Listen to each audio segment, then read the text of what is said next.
할렐루야. 아멘. 예, 이 복되고 거룩한 날 아침, 특별히 추운 날씨에도 이렇게 주 앞에 나와 예배하는 것이 옳은 줄 알고 나온 여러분 모두에게 우리 하나님께서 하나님께 대하여 민감하고 민첩한 자들이 받았던 복을 누리시면서 한평생 멋쟁이 신자로 사는 은혜 주시길 축원합니다. 우리는 2026년 하나님에 대하여 민감하고 민첩하라 라고 하는 말씀을 주제로 한 해를 시작합니다. 그래서 그 말씀을 주제로 지난주에는 1절부터 8절까지의 말씀을 가지고 하나님 말씀을 선포했습니다. 지난주에 못 들으신 분들은 교회 유튜브 홈페이지 들어가시면 영상에 올라와 있으니까 보시면 또 다른 은혜가 있을 줄 믿습니다. 오늘 하나님께 민감하고 민첩한 자가 받는 복이라고 하는 말씀으로 두 번째 9절부터 33절의 말씀을 나눌 때 2026년 우리가 받을 축복의 새 일들에 대하여 민감하고 민첩하게 행동하셔서 놀라운 복들 누리시는 우리 모두 다 되시기를 주님의 이름으로 축원합니다. 먼저 지난주 말씀을 잠시 살펴보고 오늘 말씀 다시 전하도록 하겠습니다. 지난주 아브라함의 두 가지 모습을 보면서 하나님의 백성인 저와 여러분들도 그런 모습을 가져야 된다라고 말씀을 드렸습니다. 그러면 아브라함이 어떤 모습이었어요? 그것은 먼저 신령한 것에 대하여 하나님의 말씀과 나를 향하신 하나님의 의도에 대한 민감함이었습니다. 아브라함이 마므레라고 하는 곳에 상수리 나무 근처에 장막을 짓고 살고 있었을 때입니다. 햇볕이 뜨거운 한낮에 그야말로 태양빛이 가장 절정에 달하는 점심시간에 우리말로 하자면 사람 셋이 아브라함에게 다가오는 겁니다. 물론 이 세 사람은 하나님이셨다라고 성경은 말하지요. 그런데 아브라함이 이 세 사람을 보고 눈으로 볼 때는 그냥 동네에서 볼 수 있는 그냥 익숙한 사람 셋입니다. 그런데 아브라함이 이 세 사람을 척 보는 순간 이는 동네 사람이 아니고 하나님이시다. 한 번에 단번에 알아봤습니다. 그리고 그들에게 가서 땅에 엎드리고 머리를 조아리고 나는 당신의 종입니다. 우리 집으로 들어오셔서 음식을 드시고 가십시오. 그리고 내게 은혜를 주십시오. 라고 간청하는 장면을 봤습니다. 그러면 어떻게 아브라함은 이 사람 셋이 눈으로 볼 때 그냥 사람 셋입니다. 머리에 띠를 떼어서 나는 하나님이다 라고 하는 띠를 띠거나 명찰을 차거나 아니면 하늘이 갈라지면서 하늘에서 누가 봐도 하나님이시라는 걸 알고 보여주면서 내려오지 않고 그냥 우리 동네 커피숍에 있는 그냥 버스 정류장에 있는 그냥 마트 가면 누구나 볼 수 있는 그런 사람 셋이 다가오는데 아브라함은 그가 하나님이시다라고 대번에 알아봤냐는 거예요. 어떻게 그렇게 하나님이 우리에게 하시는 뜻에 대하여 민감할 수 있었냐는 겁니다. 여러분 눈치가 빠르면 될까요? 사람들 가운데 눈치 빠른 사람들이 있지요. 뭐 하나 가르쳐주면 하나만 아는 게 아니라 세 가지, 네 가지, 10가지를 깨닫는 눈치 빠른 사람들이 있습니다. 눈치가 빠르면 하나님의 영적인 일에 대하여 민감하게 알 수 있을까요? 아니면 한 번만 척 봐도 그냥 뭐가 뭔지 그 상황을 대번에 알아보는 그런 은사를 가져야 그렇게 영적인 것에 대하여 민감함을 가질 수 있을까요? 그렇지 않다고 말씀을 드렸습니다. 여러분 영적인 민감함은 평소 하나님의 말씀을 사모하는 자에게 하나님의 말씀을 읽는 자에게 그리고 하나님을 깊이 사랑하는 사람들에게 하나님이 은혜로 주시는 뭐라고 그랬습니까? 지혜다라고 말씀드렸어요. 하나님에 대하여 관심도 없고 하나님의 말씀 읽는 것에 대해 아무런 마음도 없고 하나님을 사랑하지도 않는 자에게 주시지 않고 그런 영적인 민감함은 하나님의 말씀을 가까이 하고 그리고 하나님을 사랑하는 자에게 주시는 지혜다라고 말씀을 드렸습니다. 그러므로 하나님 말씀을 가까이 하고 하나님을 사랑하는 사람이 당연히 인생에서 하나님을 느끼겠지요. 인생에서 하나님을 느끼고 하나님이 지금 나를 향하신 뜻을 금방 알아차리는 것은 당연한 일입니다. 그래서 영적으로 민감한 사람들은 이렇게 예배에 나오셔서 추운 날씨에도 불구하고 하나님의 말씀을 지금 듣고 있을 때 지금 하나님께서 나를 테스트하는 기간이었구나. 나를 달아보시는 시간이었구나. 저 목사님의 말씀은 그냥 목사님이 그냥 하시는 말씀이 아니고 하나님이 나들으시라고 하시는 말씀이구나. 지금은 사람 쫓아다닐 때가 아니고 내가 당한 일들로 인하여 화가 나고 내가 처한 상황들 때문에 힘들어 죽을 것 같아도 지금은 조용히 하나님 앞에 나가 기도할 때구나.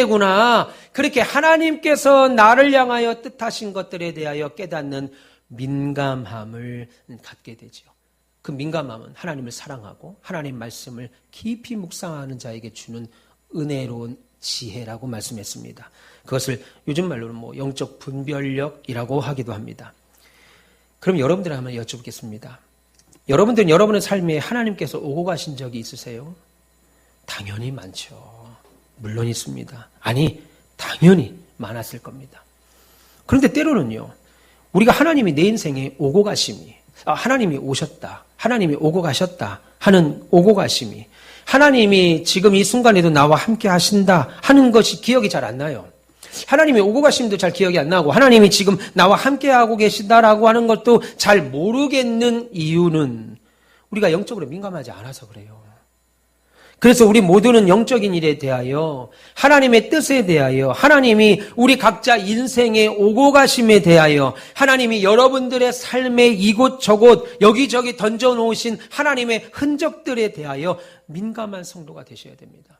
우리가 하루라도 샤워를 안 하고, 이틀 샤워 안 하고, 3일 머리 안 감으면 대부분 꿉꿉해서 샤워하고, 좋은 옷 갈아입고, 좋은 속옷 사입어서 그렇게 여러분의 몸을 단정하는 것처럼 여러분의 영혼에도 단정함이 필요합니다.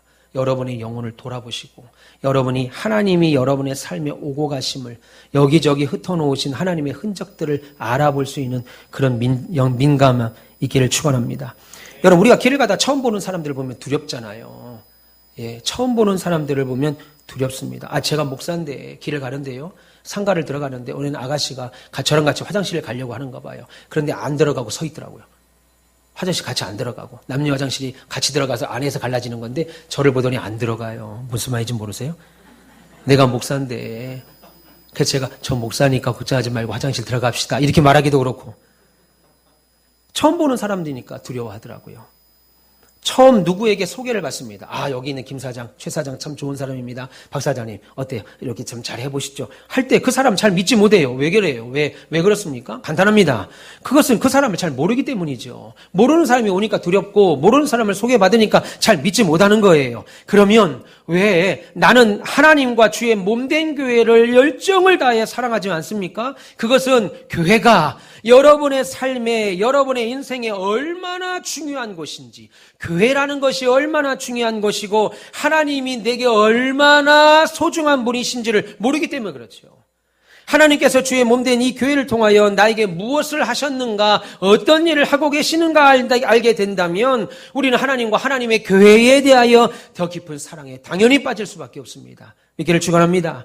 여러분, 그렇게 우리가 하나님에 대하여 민감하면, 우리가 지난주에 다 말씀을 드렸습니다. 두 번째는 하나님에 대한 민첩함이 있어야 됩니다.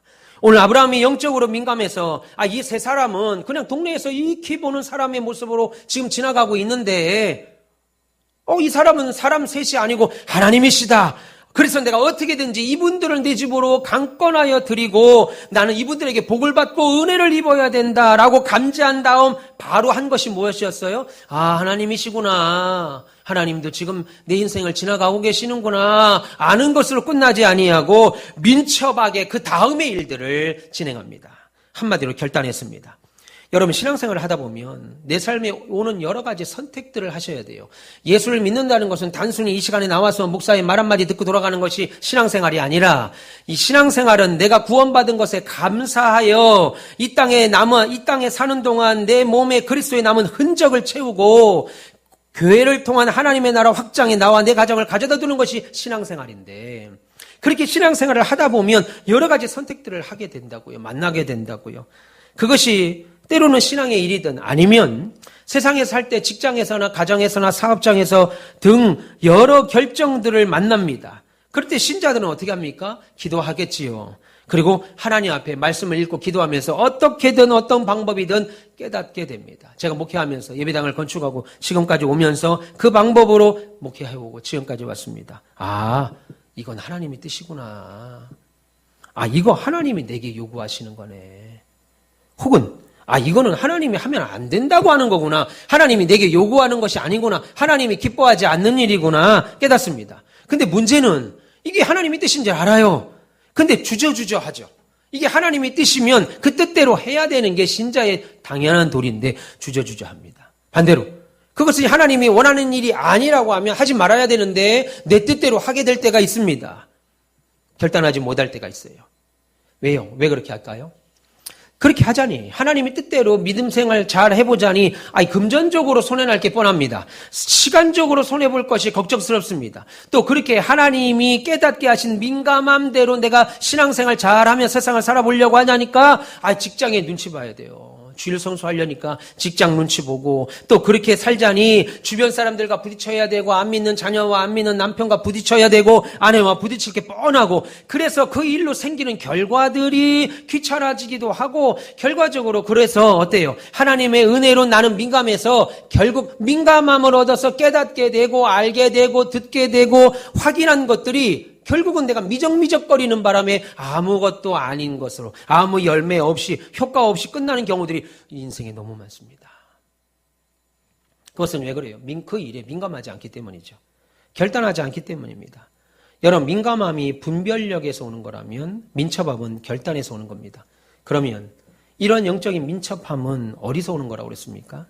영적인 민감함, 아까 말씀드린 민감함이 하나님 말씀을 묵상하고 하나님을 사랑하여서 그런 사람들에게 하나님이 은혜로 주시는 지혜가 민감함이었다면 하나님의 민감함의 영적인 결단력, 민첩함은 하나님을 절대적으로 신뢰하는 사람에게 아니 나를 돕는 자는 남편이 아니야, 아내가 아니야, 우리 부모가 아니야 그들을 무시하라는 말이 아닙니다. 그들의 노고와 수고로 애씀으로 가족이 이루어지죠. 그들의 수고를 무시하라는 게 아니에요. 그런데 내 인생의 절대 주권자와 내 인생의 인도자와 보호자는 하나님이셔. 나는 하나님 말씀을 절대적으로 신뢰하며 살 거야 라고 하는 사람들에게 내 인생의 주인은 나야, 내 인생의 왕은 나야, 아니 내 인생의 주인은 하나님이셔, 하나님은 우리의 왕이셔 라고 그 인생을 하나님께 맡기는 믿음의 사람들에게 하나님이 은혜로 주시는 용기, 그것이 민첩함, 결단입니다. 그래서 내게 닥친 여러 상황들에 대해서 그것이 때로는 힘들고 어려운 소위 고난 중이라 하더라도 이거는 하나님이 나를 집사로, 장로로, 권사로, 목사로, 전도사로 나를 사모로, 성도로 세워가는 또 다른 방법이구나, 고난을 통하여 나를 세워가고 계시는구나 라고 깨닫고 그 일에 용기를 내고 결단하니까 민첩하게 되죠. 하나님의 일에 미적거리지 않게 됩니다. 그런데 왜 신앙생활 할 때 이런 민첩함이, 결단함이 잘 안 보일까요? 나는. 그것은요, 믿음의 목적을 상실하기 때문에 그래요. 그러니 흔들리죠. 초심을 잃으면 길을 잃습니다. 여러분, 신앙생활의 목적을 분명히 하셔야 됩니다. 종교생활 하시면 안 돼요. 지금은 종교생활하는 교회들이 너무 많죠. 목사도 뻔한 설교합니다. 하나님 말씀 하려고 하니까 괜히 잘 나오는 성도들에게 뭐 부담 주냐. 나도 그렇게 준비하려니까 부담스럽고 그냥 뻔한 이야기 하죠. 여러분 종교생활 하면 안 됩니다. 우리는 절이 아니에요. 성당이 아닙니다. 그냥 절에나 성당 가서 묵주 돌리고 108배 절하고 그냥 얼마간 봉양하고 오는 것이 아닙니다. 우리는 하나님의 음성을 들어야 되고 만나야 되고 변화를 꾀야 돼요. 여러분 학교의 강의는 선생님의 수업은 듣든지 아니 듣든지 상관없습니다. 그게 죄가 되진 않아요. 본인에겐 손해겠죠. 선생님 말씀 안 들으면, 수업 시간 안 들으면 뭐 공부 못하는 걸로 끝나겠죠. 근데 설교는 그렇지 않습니다. 하나님의 말씀은 여러분이 듣든지 아니 듣든지 상관없는 걸로 끝나는 게 아니라 변화를 요구한다고요. 그래서 변화가 없으면 성경 뭐라고 그래요? 그것이 죄다라고 말합니다. 신앙생활의 목적을 분명히 하셔야 됩니다. 삶의 목적이 없는데 누가 애쓰겠어요? 우리가 식사할 때 식당이 안 정해지면 차의 속도가 떨어지죠. 차에 탔는데 우리 밥 먹으러 어디 가지? 잘 모르겠는데 그럼 속도가 떨어져요. 그런데 밥 먹을 장소가 딱 정해지는 순간 어때요? 속도가 올라가죠. 거기가 빨리 가야 되니까. 그러니까 여러분 신앙생활의 목적을 이루잖아요. 그럼 신앙생활이 무료해져요.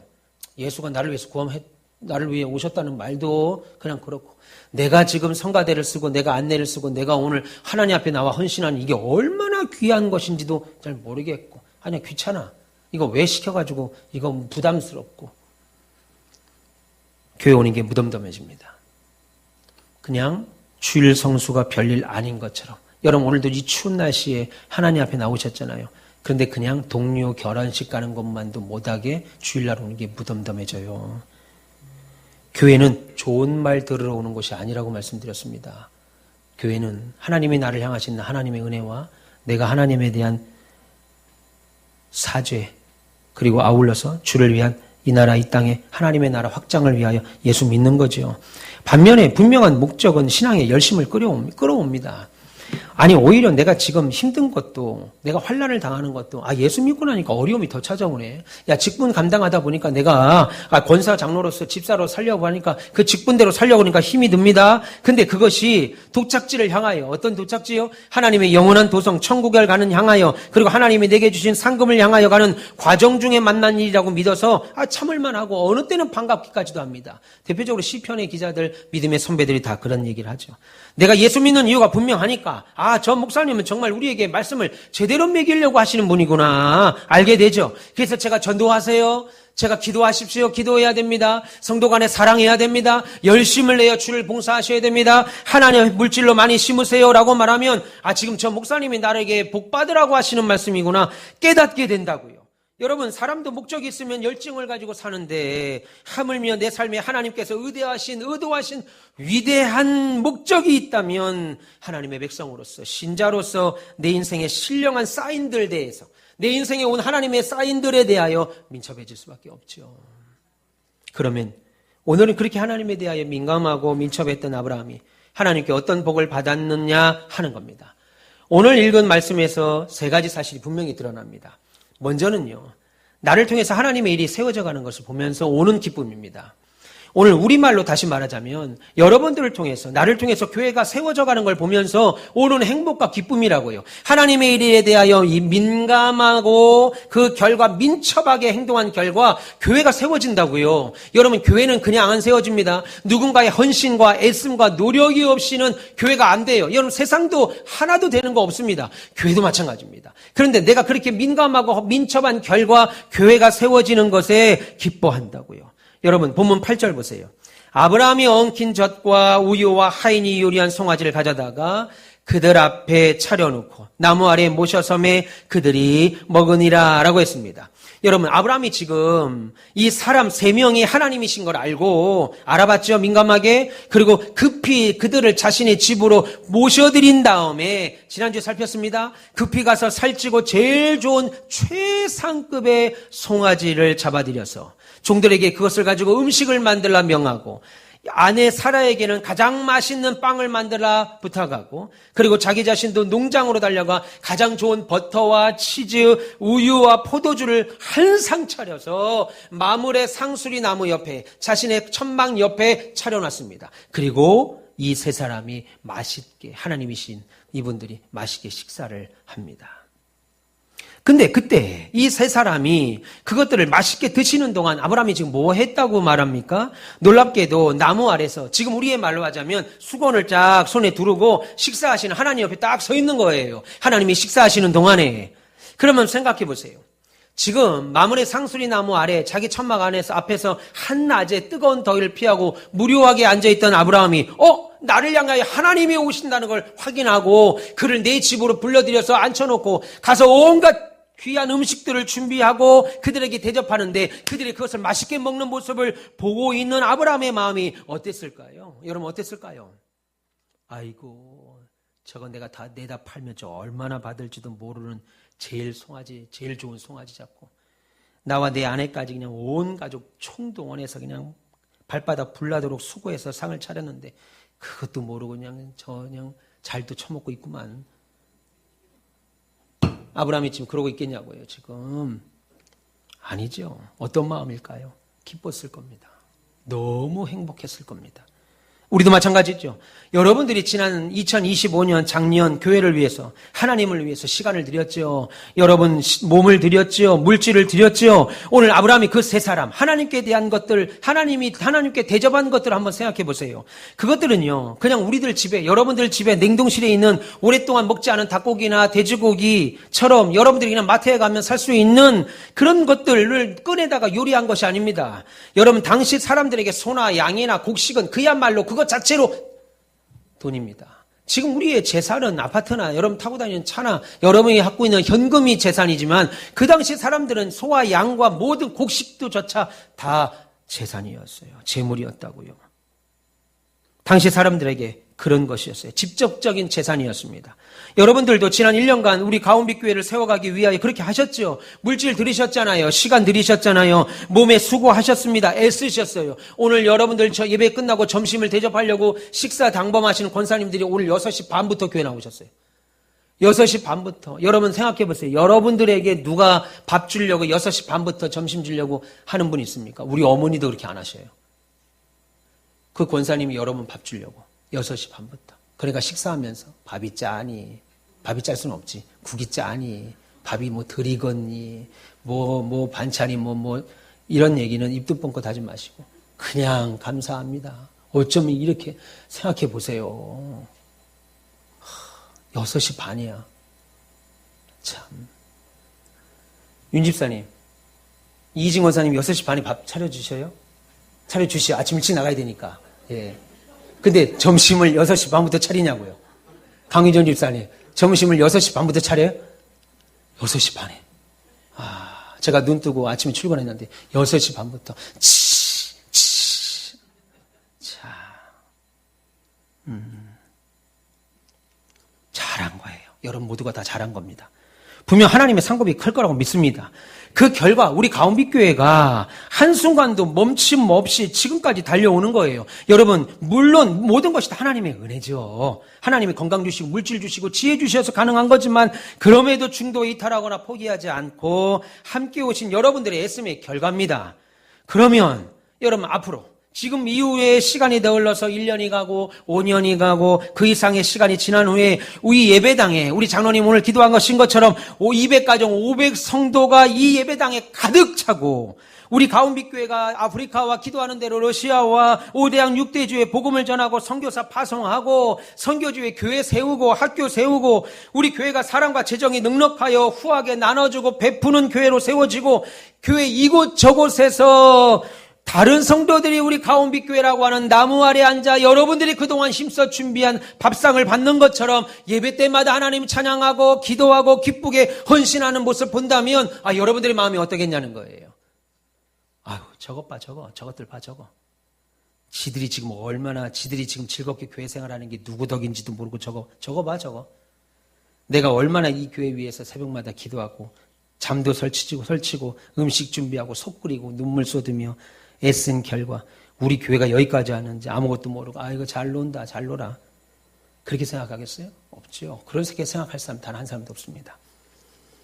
오히려 기쁘죠. 눈물 나도록 행복하죠. 우리 교회가 언제 이렇게 하나님을 기쁘시게 성도를 행복하게 교회를 교회답게 하는 일에 쓰임받는 교회가 됐지. 감격하죠. 그래서 그렇게 등록하여 함께 신앙생활하는 성도들을 볼 때마다 너무 기쁘다고요. 그래서 그들을 향해 우리 교회 잘 오셨습니다. 복 받으신 거예요. 라고 하는 생각에 하나님께 감사하죠. 따라서 먼저 이 자리에 앉아 계신 여러분들이 내가 그때 하나님에 대하여 민감하게 그리고 민첩하게 잘 결단했구나. 내가 그때 잘한 거구나. 자신을 대견스러워 할 겁니다. 지금 아브라함은 지금 그 행복을 누리고 있는 거예요. 여러분 조금 전까지 뜨거운 태양볕에 혼자 앉아서 지나가는 사람이나 쳐다보면 무료한 시간을 보내고 있었을 때는 맛볼 수 없었던 또 다른 행복.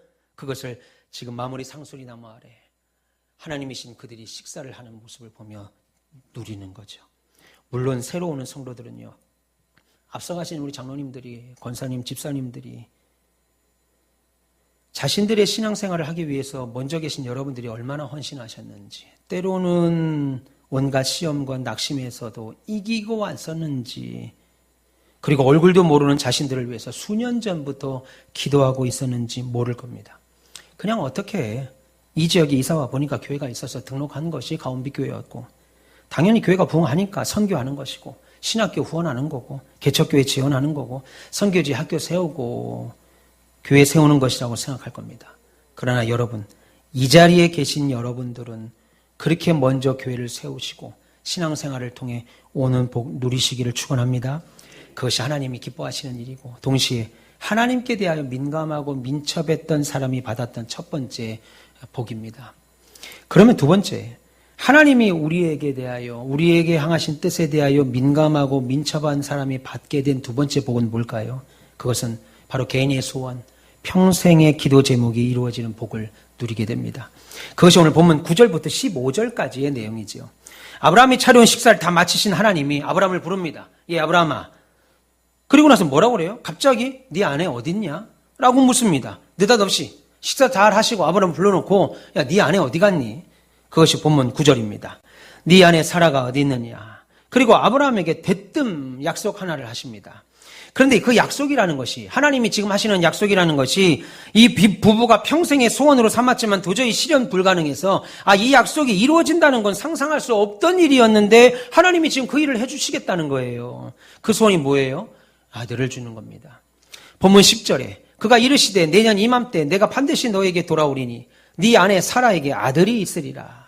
여러분, 이 일은 본인들이 생각할 때 소원이었습니다. 그런데 생각할 때는 소원이었지만 불가능한 소원이었죠.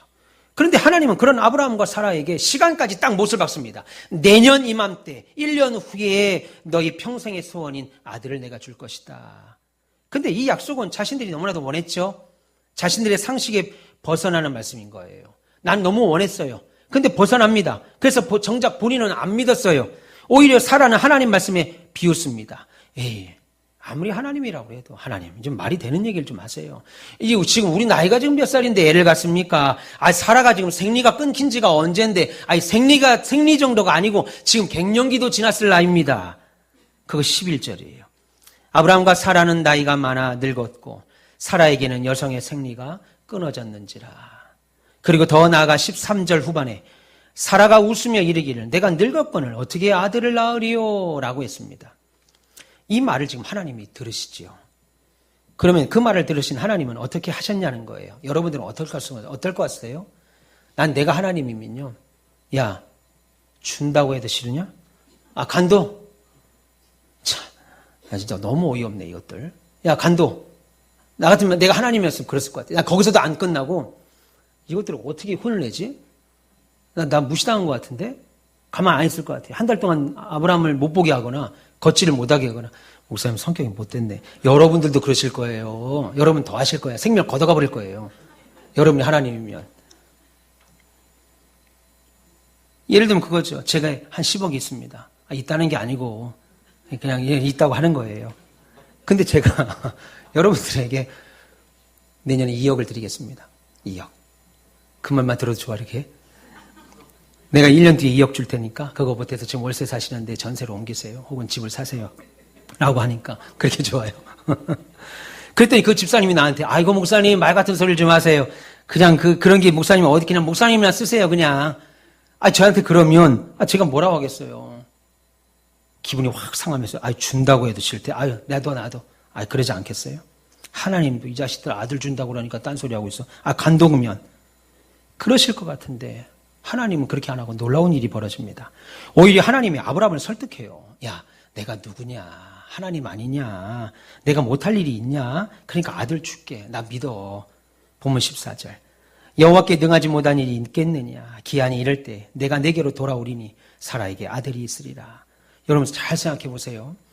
전혀 불가능한 일을 하나님이 성취시켜주는 것도 놀라운 복입니다. 무슨 말이냐면 여러분들이 감당할 수 없는 문제 앞에 하나님께 기도했더니 하나님이 응답하신 것도 놀라운 일입니다. 그런데 그 약속을, 그 말씀을 전혀 믿지 않고 있는 아브라함에게 야 아브라함아, 야 김집사야, 야 박장로야, 야 최장로야 나 좀 믿어줄래? 하고 우리를 설득하면서 그 소원을 들어주시려고 하는 하나님의 모습은 우리에게 더 큰 은혜라는 거예요. 여러분, 그러면 하나님의 이 모습이 우리에게 지금 말씀하는 것이 무엇입니까? 그것은 하나님께 대하여 민감하고 민첩한 사람을 하나님이 얼마나 귀하게 여기고 계시는가. 그럼 싫으면 말어. 이렇게 우리를 대하지 아니하고 아브라함이 하나님에 대하여 민감하고 민첩하니까 하나님이 아브라함을 얼마나 귀하게 여기시는지, 얼마나 사랑하고 계시는지, 얼마나 잘해주고 싶은지 하나님이 아브라함을 통해서 우리에게 보여주시는 겁니다. 그러니까 예수를 믿어도요, 그냥 다니면 안 돼요. 하나님에 대하여 민감하고 민첩하게 행동하시고 결단으로 사셔야 하나님이 여러분들을 더 사랑하고 하나님이 여러분들의 헌신의 귀함을 갖습니다. 그래서 여러분들에게 은혜가 임한다고요. 여러분, 결국 아브라함은 100세에 이삭을 낳습니다. 여러분, 이게 신앙입니다. 우리도 마찬가지죠. 우리가 자주자주 하나님께 나와 기도합니다. 하나님 이거 해결해 주세요. 이거 도와주세요. 송구 영식 예배 때 여러분들이 드린 기도의 제목을 보니까 여러 제목들이 있더라고요. 이거 해결해 주세요. 근데 어느 때는요, 소원만 말했지, 기도 제목만 말했지, 이루어질 거라고 하는 특별한 기대도 없고 확신도 하지 않았던 일들을 하나님께서 하나님의 뜻에 민감하고 민첩하게 결단한 저와 여러분들의 모습을 보시고 우리를 귀하게 여기셔 응답한다고요. 그래서 우리의 마음에 소원을 가지고 있어서 기도는 했는데 이거 응답되겠어? 확신도 하지 않았던, 그래서 우리와 의지와 상관없이 하나님이 그 기도에 응답하는 복을 받게 됩니다. 아브라함은 이런 복을 받은 거예요. 제가 바라기는 우리도 한평생 신앙생활 하시면서 하나님께 대하여 이렇게 소중한 사람들 다 되셔서 여러분들의 원함, 여러분들의 평생의 소원까지 다 응답받는 복을 누리시기를 주님의 이름으로 축원합니다. 마지막 세 번째 복입니다. 저는 이 복이 우리에게 가장 크고 놀라운 복이라고 생각해요. 그런데 이 복을 아브라함이 우리가 받았다고 성경이 말합니다. 여러분 어떤 거예요? 그 복의 내용이 오늘 보면 16절부터 33절까지 아주 긴 내용입니다. 하나님이 이제 식사를 다 마치셨습니다. 그리고 아브라함에게도 약속을 주신다고 하는 식사 대금을 치른 것 같은 약속을 하셔요. 한마디로 하나님이 식사하셨고 아브라함과의 계산이 끝났습니다. 그래서 식당에서 식사 마치고 이제 카드로 식사비 계산하고 나갈 참입니다. 그래서 서로 안녕히 계세요, 안녕히 가세요, 또 오세요 이러고 이제 덕담하고 헤어질 참입니다. 본문 16절에 그 사람들이 거기서 일어나서 소돔으로 향하고 아브라함은 그들을 전송하러 함께 나가니라. 얘기가 다 끝났습니다. 그래서 사람 셋의 모습을 하신 하나님은 다음의 여정이 있으셔서 다음 길을 가기 위하여 떠나셨고 아브라함은 잘 가십시오 배웅하려고 어디까지는 모르지만 성경에 기록이 없어서 모르지만 거기까지 배웅을 갑니다. 그런데 하나님의 사람의 세 명의 모습을 하신 하나님이 잘 가시다 말고 맞다. 그러시면서 돌아서서 아브라함에게 다시 말하는 거예요. 이제 여기서 안녕 하면 되는데 맞다. 내가 깜빡 잊은 게 있다. 그러면서 뭐라고 말하냐면 그것이 본문 17절부터 19절까지입니다. 여호와께서 이르시되 내가 하려는 것을 아브라함에게 숨기겠느냐. 잘 보세요. 17절 여호와께서 이르시되 내가 하려는 것을 아브라함에게 숨기겠느냐. 아브라함은 강대한 나라가 되고 천한 만민은 그로 말미암아 복을 받게 될 것이 아니냐. 내가 아브라함을 택하였으니 이는 나 여호와가 아브라함에게 대하여 말한 일을 이루려 함이라 라고 했습니다. 이게 무슨 말이냐면 이거죠. 길 가시다가 잊어버렸다. 내가 아브라함에게 이 말 안 하고 그냥 갈 수는 없지. 내가 아브라함에게 이 말 안 하고 이 일 할 수는 없지 라고 하는 거예요. 지금 하나님께서 당신이 결정하신 어떤 중요한 일을 하러 가시는데 하나님이 결정한 중요한 일을 하러 가시는데 맞아. 내가 이 일 하기 전에 아브라함에는 꼭 얘기해야 돼. 맞아. 이거 나 혼자 해도 되는데 아브라함에게 꼭 말을 해야 돼. 안 하고 갈 수 없지 하면서 아브라함에게 하나님께서 계획하신 일에 대하여 말씀합니다. 그게 뭐예요? 놀랍게도 소돔과 고모라를 불로 멸하시겠다라고 하는 그 일입니다. 그런데 본문 22절을 보면요. 너무나도 놀랍게도 아브라함이 하나님께 소돔과 고모라의 멸망에 대한 이야기를 듣더니 감히 하나님이 가시는 길을 막아섭니다. 하나님께서 이 일을 하시겠다, 소돔과 고모라를 멸망시키겠다라고 가시는 그 길에 감히 인간 아브라함이 막아서요. 그리고 하는 말이 아니 하나님 지금 어디를 멸망시킨다고요? 소돔과 고모라요? 소돔과 고모라에 지금 누가 살고 있습니까? 아브라함의 조카 롯이 며느리들과 아들, 딸과 사위들과 함께 최소한 8명이 살고 있어요. 그런데 지금 소돔과 고모라를 멸하신다고요, 지금? 거기 의인이 50명이라도 있으면 어쩌시려고 지금 그러세요? 멸망을 시킨다고요? 의인이 50명이나 있는데 다 죽이신다면, 하나님의 사랑이 어디 간 겁니까? 하나님은 사랑이라면서요. 그런데 다 죽이신다고요? 하나님이 그러면 안 되는 거잖아요. 라고 하니까 하나님께서 놀랍게도 뭐라고 그러셔야 돼요? 이게 지가 해준 밥을 먹으니까 지하고 나하고 똑같은 줄 아네. 이래야 되는데. 어리석 피조물이 창조주가 하는 말에 토를 달아. 라고 말해야 되는데 우리 하나님이 뭐라고 그래요? 그래? 그런가? 그러면 네 말대로 그 성에 의인 50명이 있으면 멸망시키지 않을게. 이런 놀라운 말을 하신다고요 지금. 그러자 아브라함이 조금 있다가 다시 45명이 있어도 안 됩니다 하나님. 그러니까 하나님이 그래 알았어. 40명이라면 어떻게 하실 거예요? 알았다.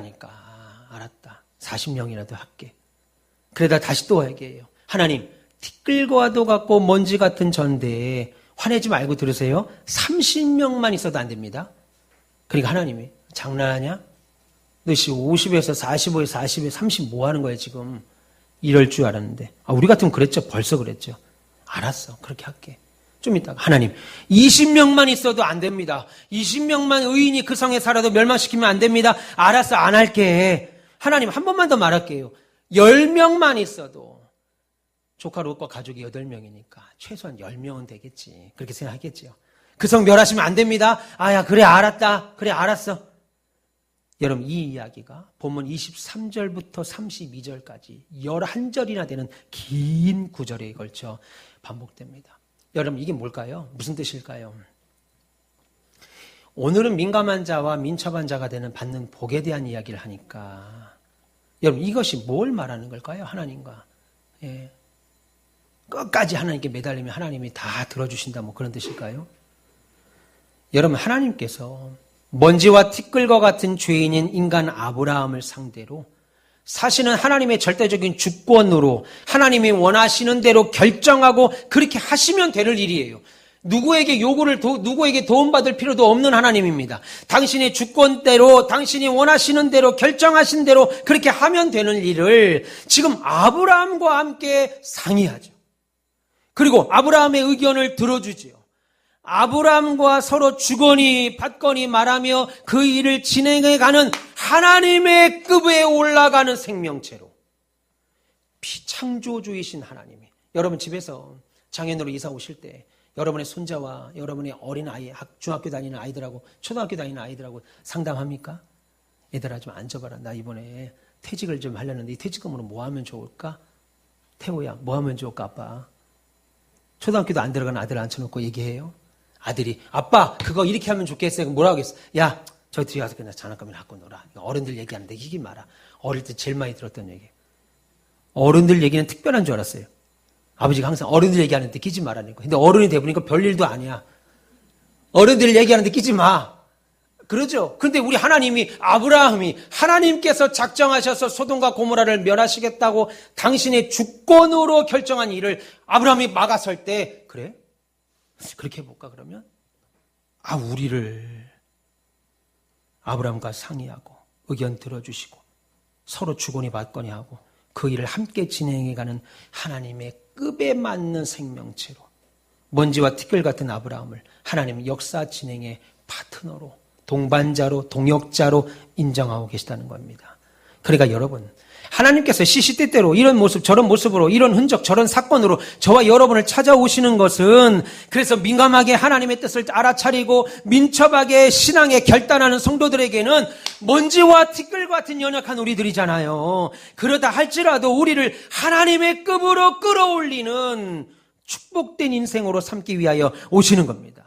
먼지나 티끌 같은 죄된 인생을 하나님이 진행하시는 위대한 일을 앞에 두고 함께 의견 주고받고 하나님과 함께 인생의 역사를 진행시키는 하나님의 파트너처럼 인정하시는 멋진 인생으로 이끄시기 위하여 우리를 찾아오신다고요. 여러분 하나님이 당신의 일을 가장 효율적으로 하는 사람, 할 수 있는 사람들은 할 수 있는 자들은 누구겠어요? 천군 천사 아니겠어요? 그냥 천사 부리면 다 되는 거예요. 그런데 말 안 듣는 우리들을 말 안 듣는 목사, 장로, 집사, 권사, 고집 있는 우리들을 불러다가 하나님의 일을 시킨다고요. 반주를 시키고 성가대를 시키고 안내를 시키고 주방을 시키고 운행을 교회 차량 봉사를 시키고 하면서도 이건 이렇고 저건 저렇고 이건 이래서 싫고 저건 저래서 싫고 막 그냥 하면서도 하나님이 괜찮아 그래도 해줄래 괜찮아 하나님 이러시면 안 되는 거잖아요. 새벽기도 나오면 하나님을 막 가르쳐요.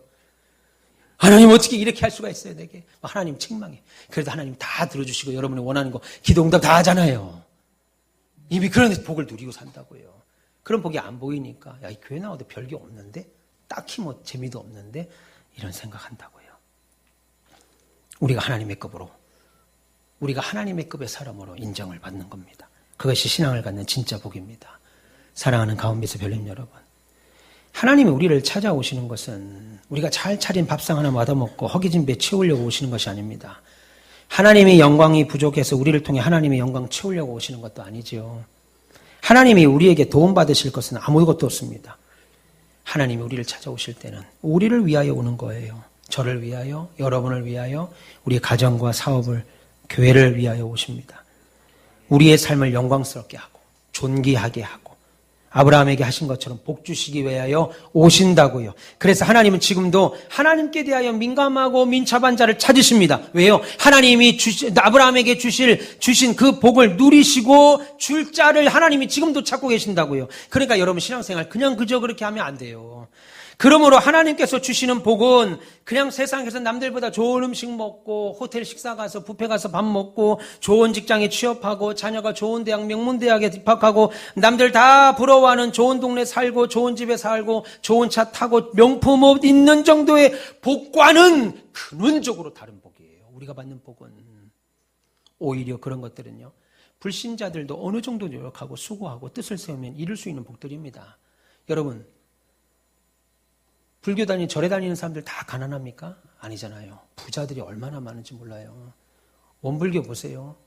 삼성 홍라희 여사가 적극적으로 후원하잖아요. 그런데 다니면 다 거짓입니까? 아닙니다. 그런데 예수 믿는 우리조차 그런 것 누리고 사는 것이 복이라고 믿고 내가 교회 다니는 이유도 그런 복 받기를 위해서 교회 다니는 거라면 우리는 하나님을 보잘것없는 분으로 대하는 겁니다. 우리가 받는 복은요, 그 정도 복이 아니에요. 예수 모르는 사람들은 받고 싶어도 절대 받을 수 없는 복입니다. 여러분, 저와 여러분 모두가 2026년 한 해뿐 아니라 남은 인생 이 세 가지 축복인 나를 통해서 하나님의 일이 세워져 가는 것을 보며 갖게 되는 행복과 기쁨을 누리는 복, 여러분의 소원, 여러분의 평생의 기도 제목이 이루어지는 복, 우리를 하나님의 급의 사람으로 하나님의 역사 진행의 파트너로 인정받아 복되고 영광스럽게 하는 이 세 가지 복을 누리시며 사는 우리 모두 그리고 우리 가온빛교 되시기를 주님의 이름으로 축원합니다.